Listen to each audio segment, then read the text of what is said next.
ہمیشہ یہی کہتا ہوں کہ ایک چائے کی قیمت کے اتنے بھی آپ کی نظر میں آپ کا دین نہیں ہے۔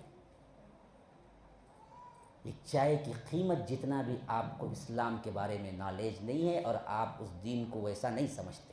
اگر سمجھتے تو پھر ایسے نہیں بیٹھتے آپ۔ دیکھو اصلاح کے آج سب سے اہم ترین ذمہ داریاں کسی پہ بنتے ہیں نا جی، وہ ہم پہ بنتے ہیں۔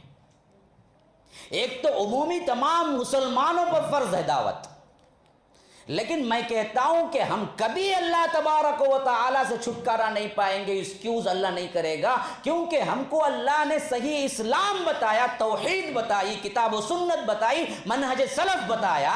اتنا کچھ جاننے کے باوجود بھی اگر ہم دعوت نہیں کرتے تو یاد رکھو کل کے دن اللہ کے پاس کوئی ایکسکیوز نہیں چلے گا، اے اللہ میں ایسا تھا، میں ویسا تھا، میں غریب تھا، میں معاش میں تھا، میں ٹٹولتا رہا، مجھے فرصت نہیں ملی۔ یہ کوئی چیز اللہ کے ہاں قبول نہیں ہوگی، پکڑے جاؤ گے، کیونکہ ہم پر عام مسلمانوں سے زیادہ ذمہ داری بنتی ہے۔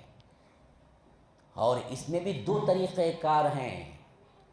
آج موجودہ حالات میں ہمارے اطراف میں خواہ دنیا کا کوئی کونا ہو، حالت یہی ہے، اور اس میں خاص طور پر ایشیائی ممالک، اور ان ایشیائی ممالک میں انڈیا، اور انڈیا میں ساؤتھ۔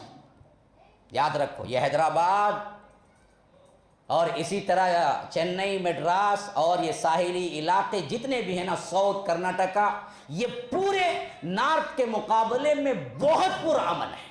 آپ نے نہیں دیکھا ہے، اصل میں دیکھیں گے تو پتہ چلے گا۔ اللہ نے جو سکون اور جو اخلاق طبعی لحاظ سے جو میچورٹی یہاں کے لوگوں کو دی ہے نا، اب نارتھ میں اندازہ بھی نہیں کر سکتے۔ یا بحیثیت طبعی لحاظ سے ہی طبیعتوں کے اندر اللہ نے ایک سنجیدگی دی ہے۔ یہ بہت بڑا گفٹ ہے یہاں کا۔ آپ باہر جائیں گے تو پتہ چلے گا کتنا پرامن ہے۔ اور ایسے حالات میں ہمارے پاس دو میدان ہیں، ایک اپنوں کی اصلاح کا میدان ہے، ایک غیروں کی دعوت دین کا میدان ہے۔ سائملٹینیسلی، یعنی بیک وقت ہر مسلمان موحد، ہر مسلمان ذی علم، ہر وہ نوجوان جو اللہ اور اس کے رسول کو مانتا ہے، اس پر یہ ذمہ داری عائد ہوتی ہے کہ وہ بیک وقت ان دونوں کی دعوت کرے، مسلمانوں کی اصلاح کی بھی دعوت کرے، غیر مسلموں تک اسلام پہنچانے کی بھی دعوت کرے۔ یہ ذمہ داری ہے تمہاری۔ ان ذمہ داری میں اگر تم صحیح طور پر اپنے آپ کو نبھاؤ گے نہیں تو پکڑے جاؤ گے، عذاب ہوگا۔